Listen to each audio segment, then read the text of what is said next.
Hello mga ka-Flodor, mga ka-Crypt Dudes, mga ka-Doodle.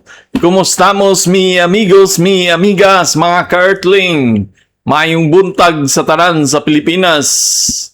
Udto na pala, malapit na udto. Malapit na tanghali. So, ito naman tayo sa ating unang gawain. Bago papasok, gawa muna ng review. Ang pag-usapan natin ay Globe, PLDT, Converge. So, Telcos muna tayo, ang pag-usapan natin.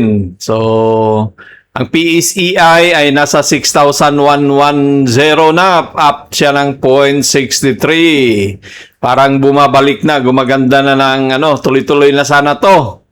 Kaya wag magpaiwan kung hindi ka pa nakapag-subscribe sa ating channel. Subscribe na, pakipindot lang yan ng subscribe sa bell button sa Uploador sa Pinas Market kung sa PSEI ka. At meron din tayong sa US Market, Doodle Goose to US Market naman. Pakipindot na rin ng subscribe. Mga pinistock lang to pang day trade na humahataw ng 1,000, 2,000, 3,000. Panoorin para malaman kung totoo ang sinasabi ko. Tapos, meron din tayong Crypto ni Dudes. Pa-subscribe naman din. Beres tayo, wala pa tayong hawak diyan kay Crypto, So, top gainers natin, Globe, BDO, Tel, Pure Gold, ASM, Advance, nangunguna. Siyempre, Globe. May Asia Bank, Barang may magandang balita ya. Dito, humataw. DHI, yan. Tapos, decliners, yan sila. So, palitan lang pala natin to si Converge, palitan natin ng dito na lang para kasi siya yung advance doon So, para medyo masaya naman yung taga dito, yan si dito. Okay, doki. So, yun na yun. Tapos na. Oops, wag mo muna umalis. Hindi pa tayo tapos. So, si Globe, pag-usapan natin si Globe, yung ginagawa na niya ngayon, So, last nating review kay Globe ay palagi naman tayong bullish, So, ganon, up. Talagang humataw na siya, Kasi ang natin, price action lang tayo. So, bahala na yung diyan, ang action ng ang presyo. So, ano bang balita? So, mirong dito, Ant International Backpintic Unicorn files for Philippine largest ever IPO.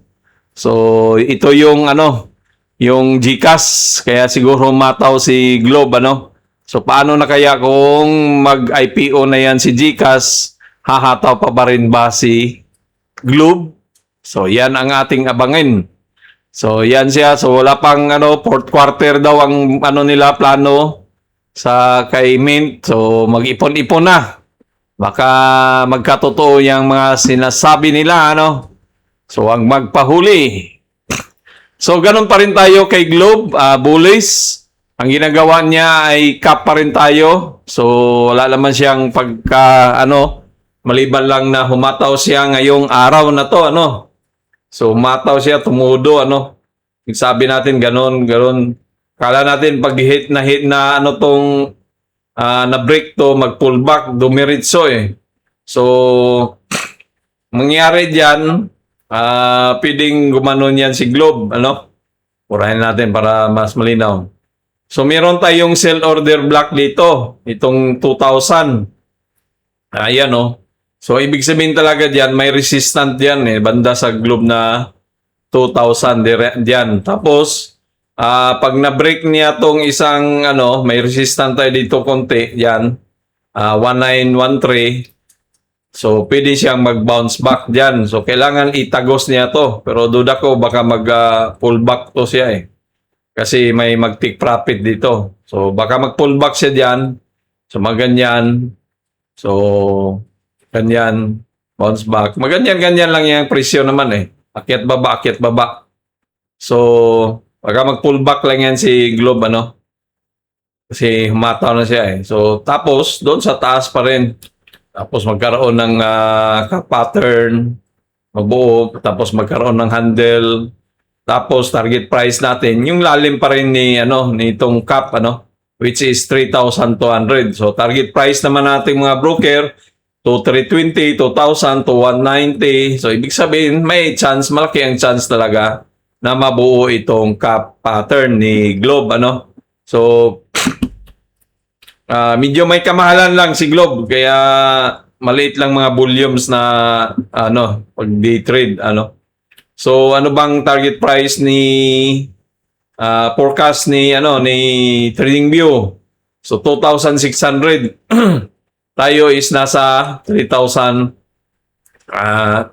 So 2,600 dito yan banda dahil sa cap pattern. Tayo binubuo na natin yung forecast pa na malayuan na tingin So at saka si Globe naman habang naghihintay ka may bigay siya ng dividends, di ba? 25,000 pesos. Mataas magbigay ito last February, 2 beses na nakabigay. So, November, August. So, 4 na beses to siya namimigay, So, mayroon pa tayong abangan sa August. Mamimigay ito sa August. So, yung iba diyan na nag-ipon-ipon dito ay hanggang August, tiba-tiba yan pag kasi kumikita pa, tapos makatanggap pa ng dividends, dito ka makabili. Malamang baka August nandito yan sa 2,400, kay Globe. So, yan yung paningin natin kay Globe. Huwag kalimutan, disclaimer lang po. Ako po ay hindi isang financial advisor. Ito po ay isang educational at entertainment purposes lamang. Basahin nyo lang yung dilaw na yan. Yan yun, disclaimer. So, another telcos at PLDT. So, PLDT. So, ang ginawa niya ay nasa loob siya ng ating channel pattern, si PLDT. Probo, bullish plug yan siya.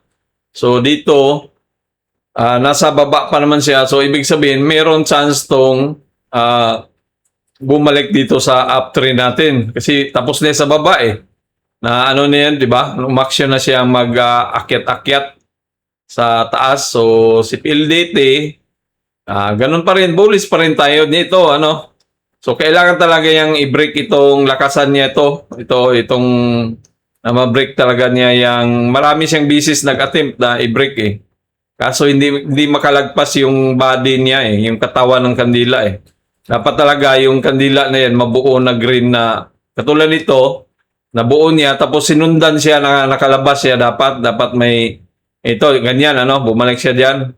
So meron dapat isang kandila na nandiyan sa labas ng itong 1,150. Kasi bakit kamo pag hindi pa yan siya, meron tayong ditong support sa baba. So may-aring mag-pullback yan dito sa baba sa 1,190 ba yan diyan banda.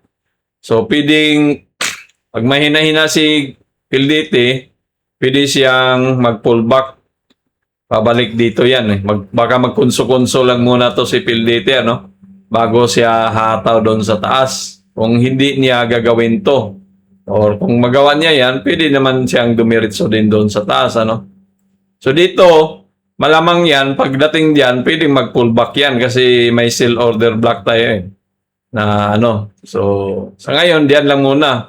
Pero upward trend pa naman si yung natin. So, malayo pa yung 1.4 yung channel. So, kung dito ka nakabili at nasurtihan mo na umangat talaga si PLDT, may 20% ka na kikitain kay PLDT. Target price naman ng mga broker is 1,560, 1,645 at saka kay TradingView naman ay magkano bang forecast niya dito? So meron siyang 1,650 din 2,000 naman yung pinaka-maximum niya na target price. So tayo nasa channel lang muna tayo. Pag na-break na yung channel, saka natin pag-usapan ang doon sa taas Kasi long term naman kay PLDT bullish plug tayo So ibig sabihin 2,200. So doon tumatama kay kay TradingView na 2,000 banda. Yan bullish plug yan Yan poste itong plug. Kasunod yan dito pag na-break na to niyang taas na plug na linya, doon na sa taas yan si PLDT. So dito naman, so si dito, sabi natin baka gagawa ng Elliott wave pero hindi. Iba yung ginawa niya eh. So alisin na natin yan. So si dito, dito ka na. So kala natin tuloy-tuloy na yung hataw niya dito eh. Pero maraming nag-take profit ano. So dito naggawa siya ng parang pwede pa naman din yung natin eh, yung tawag niyan, itong Elliott wave. Pwede pa naman yan. 1, 2, 3, 4, ganun. Kasi hindi pa naman siya bumalik dito eh. So valid pa rin yan na yung Elliott wave natin. So si dito, kailangan mag-hold tong na to. Ito yan yan. Yung 0.64 dapat hindi niya balikan yan. So dapat humataw siya doon sa taas. Meron tayong resistant dito. Ayan, dito na yan, no? Tapos meron doon sa taas din. Ito lang muna. So, pwedeng dito, dito lang muna yan, di ba? Pwedeng maganyan yan, no? Matrigger niya yung sell order, maganyan-ganyan lang yan. Baka mag-consolidate. Tapos hahataw, parang ganon, pwedeng maganon.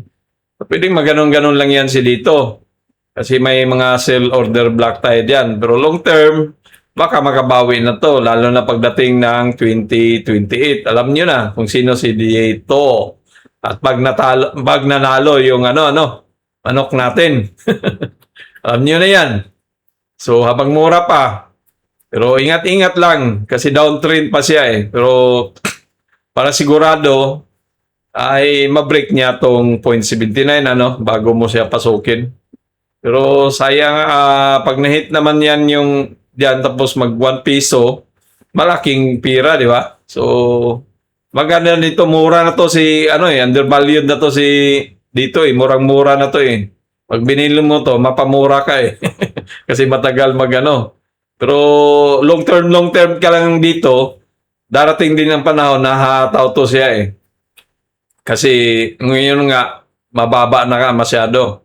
So, makikita din natin dito dito, meron siyang pag-asang gagawa ng cap-pattern. So, alam niyo naman yung cap-pattern, So, from ganyan, maganyan lang yung presyo. Katulad ni Globe, di ba? Yan, ganyan, Ganyan gagawin ni dito. So, may pag-asa yan. Huwag kayong mawala ng pag-asa kayo dito. Kung naipit naman kayo dito sa taas man kayo, habulin nyo lang, buy nyo lang paunti-unti, kada buwan bili kayo para mag-piso cost averaging siya para sasalubungin nyo yung pagkanyang angat sa bayan, di ba? So, tingnan natin forecast ni TradingView. Wala siyang forecast pero technical. Tingnan natin yung 1 month na sale na technical. Meron siyang 1.35, may 2, 2.74, 3.75 sa 1 month. So, ibig sabihin may pag-asa na umangat yung presyo na yan kasi mayroong mga sell order dito sa taas eh. Kumbaga yung may mga nakaabang-abang na diyan. So, malayin natin mga malalaking volume yan, di matrigger yung So, ka-pattern muna tayo, 2.5 muna target price natin kay dito. So, balita muna tayo sa magkano bang USD piso ngayon? USD piso malapit na sauran. So, Philippines, nawala. PH Philippines, nasaan ba? USD PH, ayaw lumabas. Ito. So, nasa 61.25. So, kala natin bababa na yung humina pa rin yung piso. So, yung crudo naman, ang crudo, so mga malapit na sahuran, mga OFW. Crudo natin is nasa 73 a barrel. So, baka babalik to sa 60. Kung hindi maglala yung mga nangyayari ngayon dito ulit. May nagising na mga mga pangyayari So, hindi na natin banggitin. Baka maano tayo. So, yan lang po ang ating balita. Huwag kalimutan, pag hindi ka pa nakaka-subscribe, abutin natin yung 100 subscribers sa August. click the like, click the subscribe button. Merong crypto naman tayo. Meron din tayong Doodle Goes to US Market. Yan lang po. Adios mi amigos, mi amigas, bagbus, patsada!